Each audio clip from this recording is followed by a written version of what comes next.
Sheldon Old Bean. Yeah. What have you got for us? Lots of good questions came in here, Rob. So let's start with a good one here. Questions about the stage 48 being 32 inputs and 16 outputs. Is it possible to make that 48 inputs and 16 outputs, or what are the combinations available? Right. Well, I mean, as we kind of stated in the PowerPoints and the playout, the rack itself will hold 3 cards. So obviously you could make all 48 inputs in one rack, but if you want to increase that and include your outputs in rack as well, the idea is to add a second rack. And we kind of went with that model just for flexibility reasons as much as anything. People wanted to be able to have, to be able to space out their inputs and their outputs to different locations, et cetera. And we all kind of felt that the 2-rack system was going to be the best way to go there. So you can get the full complement of 48 inputs and 32 outputs remote, but it does require 2 racks to do that. Good. Let's kind of keep on that theme of stage 48 and configurations. Yeah. Question here is, can you have 32 individual outputs, 16 remote, 16 local, or do the outputs mirror each other? How does that work when you have a combination of local? Right. And again, kind of as we stated in the PowerPoint, the system architecture does not change. It stays at 48 by 32. And really just think of it as those inputs and outputs can be located anywhere. They can be located locally to the console or remotely in the stage racks, as long as the count doesn't exceed 48 by 32. So there's not any mirroring that's going on there where the same outputs show up on the stage versus at the front of house, although you could patch an output directly to both places at the same time. If you wanted the same output to come out of 2 output connectors, one could be located remotely and one could be located locally. You could do that if you wanted, but it doesn't automatically do that. That can be 32 discrete outputs, 16 located locally, 16 located remotely if you want it that way. Yep. So Matt has a question here again about remote I/O. Question is, when you use the IO16 card, the option card that comes with the console, does that give you more than 48 by 32 total I/O? What is your total I/O complement? Yeah, it does. It does. Just exactly like in our other systems, like in the D-Show and Profile FOH and Stage Rack systems and Mix Rack.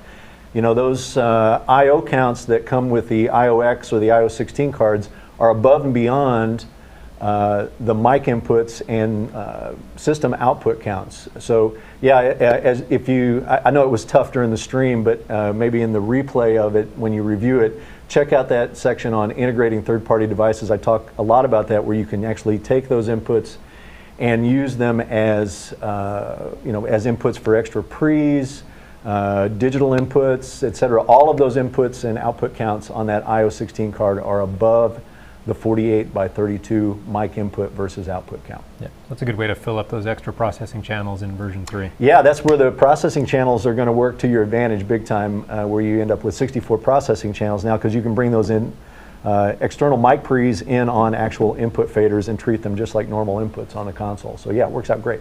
Yeah. So lots of questions here about the new software features as well. Why don't we dive into a few of those? The first question here is, when will it be available? You want to take that one, Sheldon? Sure. It's actually available for order from your venue resellers today. So you're able to go to your venue resellers and order that upgrade. And that upgrade is good for all venue systems, not just the SC48. It's for profile systems, mix rack, all the systems that we make. Any system that we've ever sold to the world, you're able to upgrade. So I can actually take it out of my garage now and show it to people. Is that what you're telling me? You can. Okay, that's good. Now is the time. Maybe just explain one more time the difference between processing channels and I/O count. Yeah. So see a few more questions coming in on that. Yeah, just to try to clarify this a little bit. We see this a lot. I do this a lot in the seminars, et cetera, where we want to explain this. The thing to remember in digital consoles as opposed to analog consoles, let's use analog consoles as kind of the example here. In an analog console, if we take an input strip and we move it from one location to the other, well, the preamp, everything goes along with it. That does not have to be the case in digital. In digital, we actually have the preamp and the converter kind of sitting out here in space, and then we have a processing channel with which to plug it into, meaning a fader, all the EQ, the dynamics, et cetera. Well, in digital, we can have more of those channel strips than we actually have preamps and converters. And you know, we think of those as processing channels, not necessarily input channels. You know, mic inputs on the SC48, we have 48, but we can have more processing channels than that. And the reason we do that is so that you can use them for other things. I mean, obviously, as we mentioned earlier, you can use them to return additional mic pre's. You could also use those as effects returns for plugins. So if, let's say you wanted, you know, maybe these are your drum channels and you want your effects processing right next to those channels on the input layer. Well, you just return those plugins, processors back to actual faders. All right, so you would have those available there.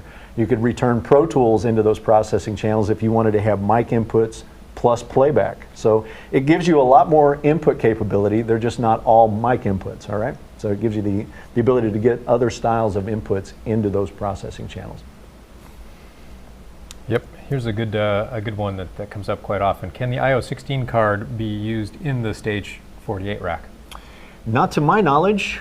No, that one actually connects directly to the card in the SC48. Right. It's not compatible with the Stage 48. Hey, let's switch gears a little bit and go over to some Pro Tools related questions here. So one is, what is the max recording track count into my Pro Tools rig? And which version of Pro Tools do I need to get that? Correct me if I'm wrong here, Sheldon, but I believe it's Pro Tools 10 will give you 32 tracks of playback and record. That is correct. That's using the FireWire interface on the SC48, as well as the FWX interface card that's for front of house rack and mix rack.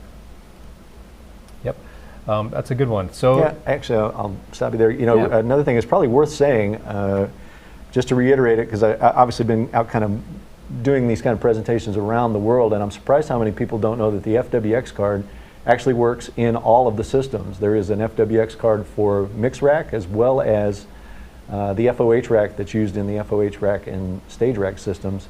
And that card can be, its firmware can be updated to 2.5 and you can use 32 tracks there as well. So it can be used on any of the systems. Yep. Good.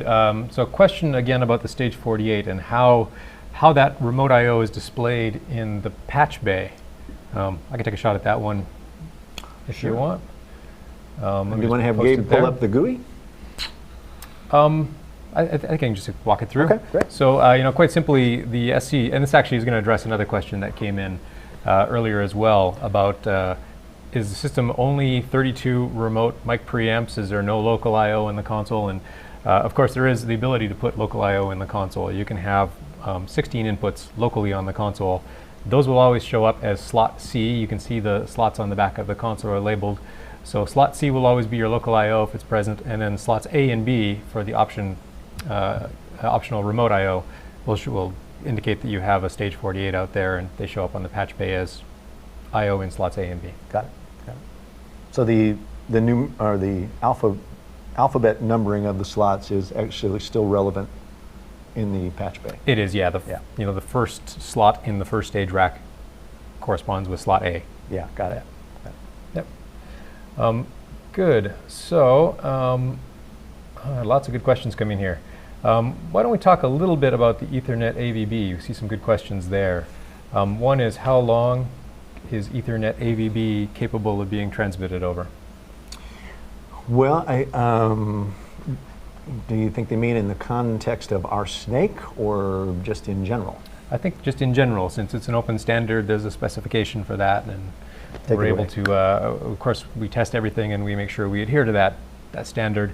And since it just does use regular Ethernet, actually, it's capable of all of the same distance possibilities as regular Ethernet. So 100 meters point to point, and then you can have hops, so you can have a switch or a bridge in the middle, an AVB capable bridge, and that will extend your distance much greater than 100 meters. And then you can even use Ethernet over fiber optics to extend that several kilometers if you want to. Right, so the example we kind of used with the LabX switch, you could actually use that to extend your Ethernet snake too, is that right? You can, yeah. Yeah, that's another option as well.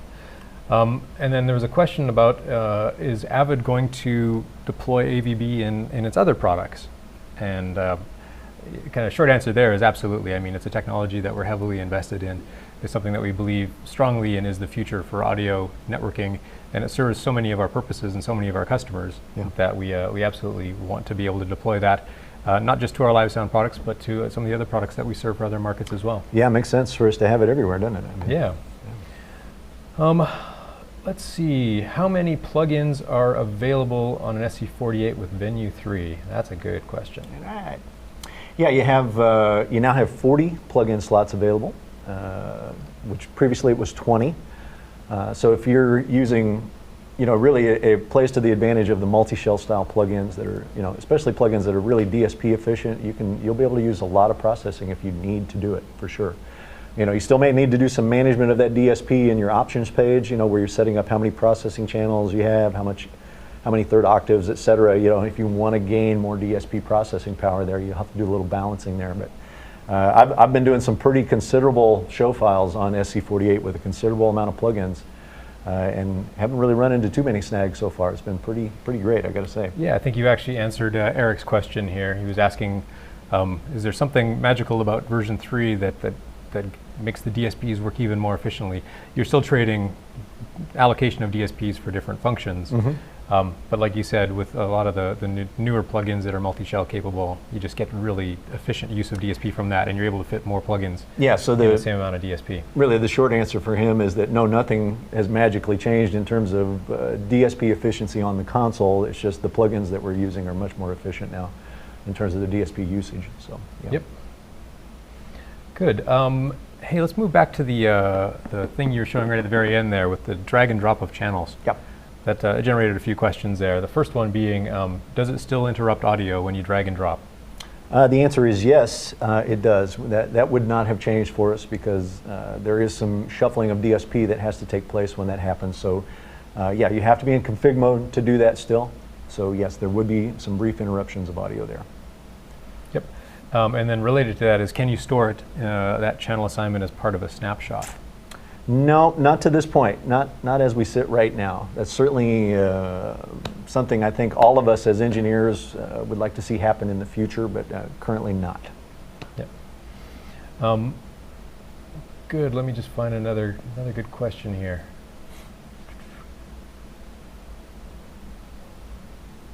Man, a lot of good participation in this webinar. Thanks for hanging in there too. From what I hear, it was really a rough time in the stream, so hopefully we'll get those problems ironed out. As you guys can kind of see, it's kind of a new interface for us, and it sounds like the interwebs kind of creeped up and bit us a little bit this morning. Yeah, yeah. A couple of questions, I think, possibly from existing SC48 owners. Are you forcing all SC48 owners to upgrade to remote? No, certainly not forcing you to, by any stretch of the imagination. Would we love to see you do it? Yeah, of course. But no, you can continue right on using your SC48 just as it is. You'll still get all the benefits of that 3.0 software. You can load it right on there and go to work and enjoy all the benefits of 64 processing channels, 24 aux buses, 40 plug-in slots, etc. You get all of that. Yep. And then there's a related question to that, which is, does this mean that the old SC48 goes away? Not to my knowledge. No, not at all. As you say, not at all. And the old SC48 is not that old, actually. just launched that one a couple years ago. So yeah. That one's got lots of, it's easily our most popular console. Good legs on that one, yeah. It's going to be around a while. So it's not going anywhere, and it serves a great purpose. For the guys that just need local I/O, need to fit it into their existing infrastructure, works great. So we want to make sure that's available for folks. Sure. Can I use Venue? So a couple questions about Pro Tools again. Can I use Venue with Pro Tools HD and HDX? I'm sorry, say it one more time. Can I use Venue with Pro Tools HD? I think they're actually, the question might be, can I use Pro Tools with or Venue with the new version of Pro Tools that was announced just a few months ago, Pro Tools HDX? And the answer would be yes. Yeah, HDX is fully qualified for use with Venue. I think it was qualified at the release, wasn't it? It was, yeah. Yeah. So yeah, you can. HDX is fully qualified to use with Venue. So it'll be really the thing that'll be really beautiful about HDX is that certainly for Venue users, it may help eliminate the need for an expansion chassis to get the full track counts. So because you'll be able to get 2 cards basically in your tower and do the full 128 tracks. That's correct, right? Yep. Yeah. Pretty sure that was right. So yeah, so that'll be a real big advantage for us in the live sound world. So a Pro Tools related question here is about how do you patch into a DAW and do virtual sound check on all channels? So that's kind of a webinar topic unto itself. It is, but maybe actually. Just the quick description of the two options you have when you're working with the SC48 versus working with a front of house rack or a mix rack. Right. I'll start with the, I guess we could label it the easy way. So if you're using Pro Tools HDX, not HDX, I'm just going to say HD, and you're using the regular HDX interface for Venue, where you have your Pro Tools system patched directly to those HDX interfaces in the Venue system. What that allows you to do is use what I kind of labeled as true virtual sound check, which means you're basically in the software choosing whether you want to use microphones as the source for the console or playback as the source for the console.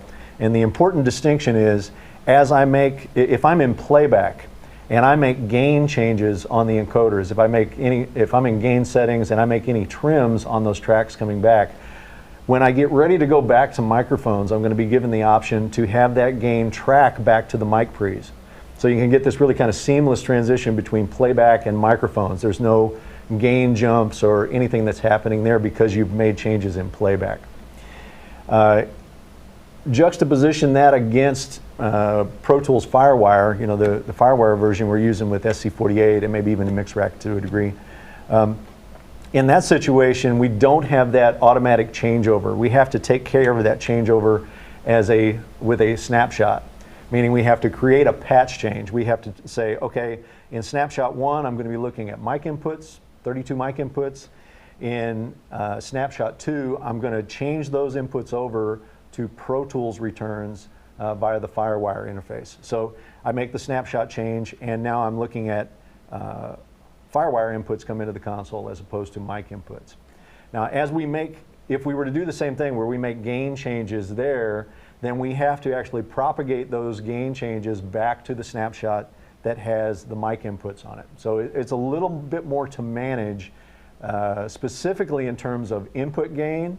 But if you're not making any changes in terms of input gain, then you're really cool. You're really safe there.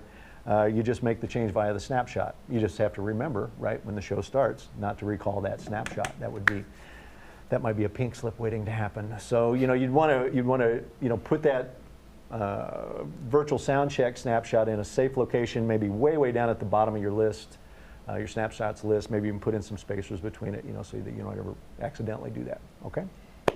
I hope that answers that. If you want, I believe we still have the webinars archived, the previous ones, right? We do, yeah. There's lots of good stuff about virtual sound checks and exactly what those workflows are up there. I would encourage you to go check out one of the earlier webinars on virtual sound check.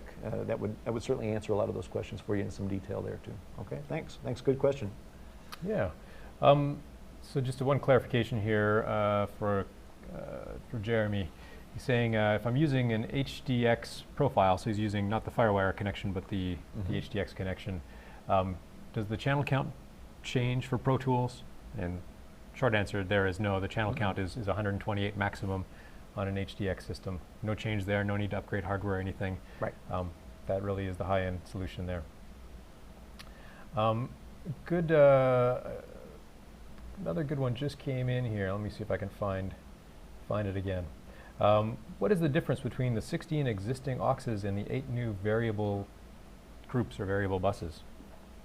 Really no difference whatsoever, other than the 17 through 24 masters are the group output masters on the console. So we would have, here I'll set them up a little different so you can see them all.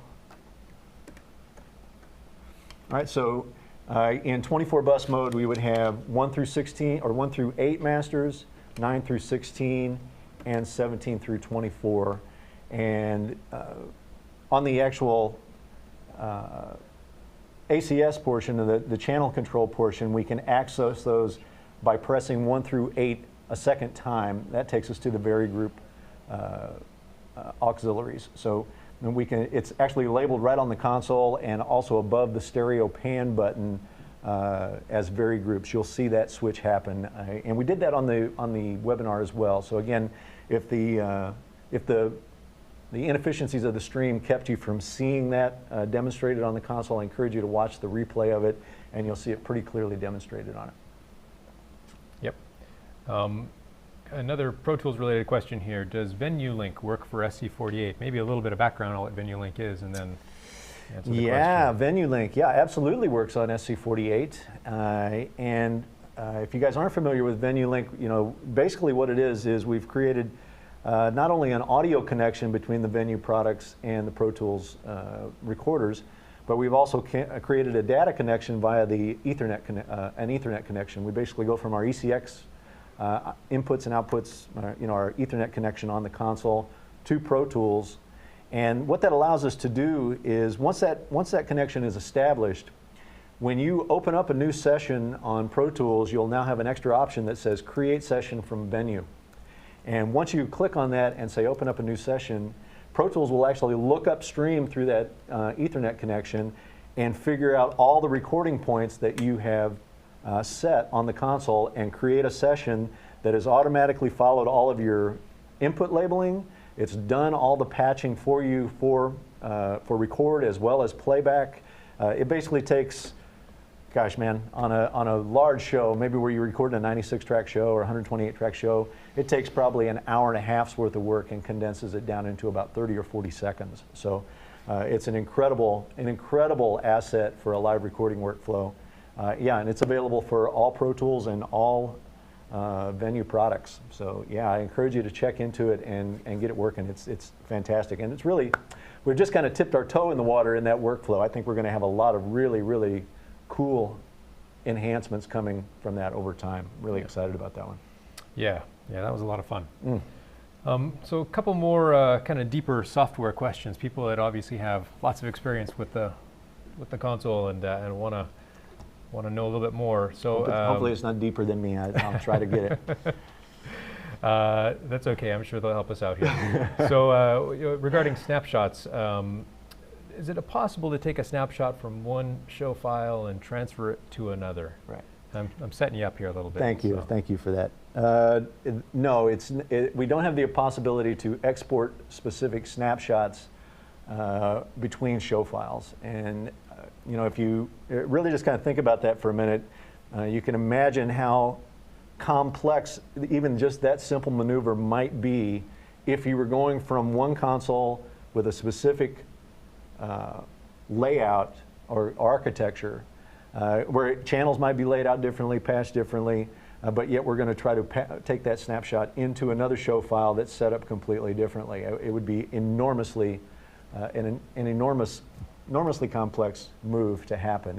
If it was just going between two very similar or identical show files, that might not be as bad. But currently, right now, we do not do that. So no, that's not possible. Yeah. And so here's what I was setting you up for. So we do have a public forum that you can go to. Everyone should see that link on their screen there.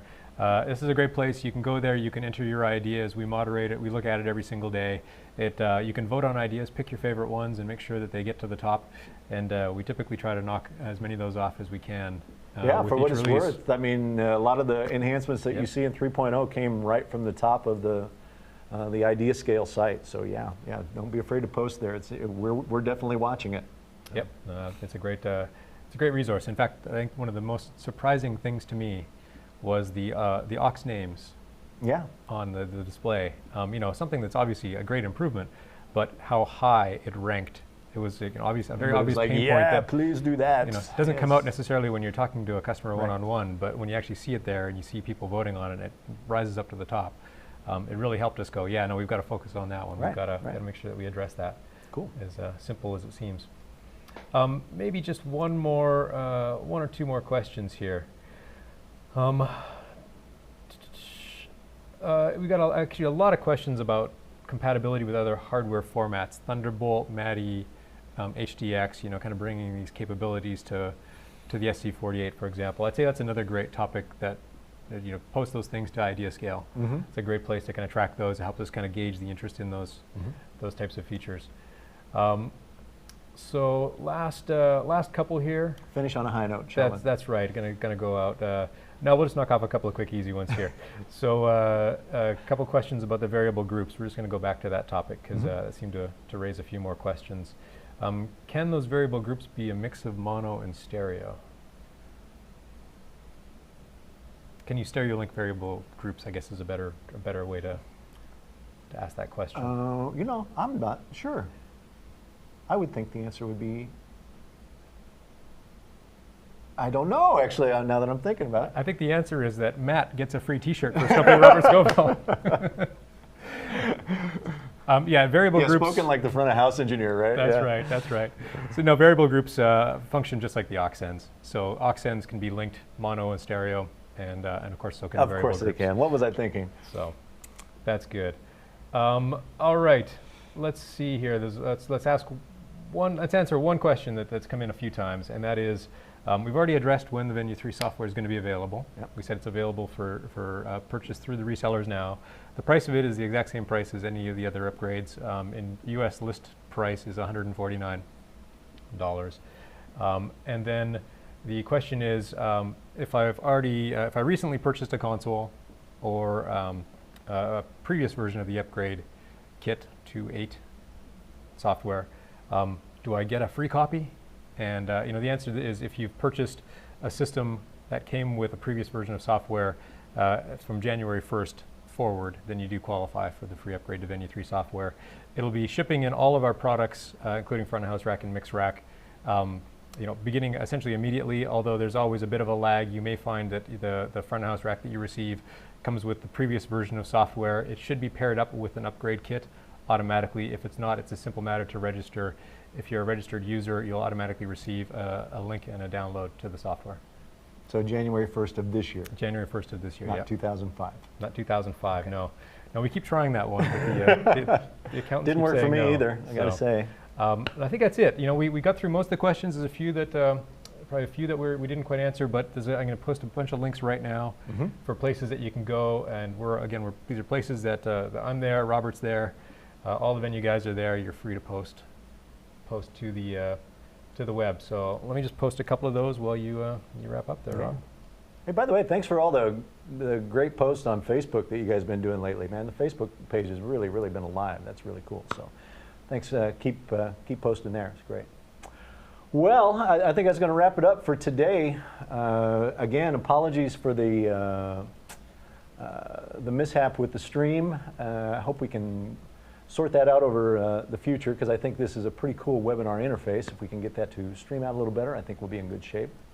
As I mentioned earlier, you will be getting a link via email where you can go watch the taped version of it, and that should play out just fine, I would think. I think at that point you should be able to get it okay. So I encourage you to go and check out the replay of the webinar. There's some really good info in there for you. And hopefully I'll see you out on the road. I'll be out doing some shows this year and out doing Venue tour events in the United States. So if you get tips on them coming to your town, please come down and check us out. Love to chat with you about Venue and anything else you want to talk about live sound. So this will be us signing off. Thanks, guys. We'll see you next time. Appreciate it. Bye-bye.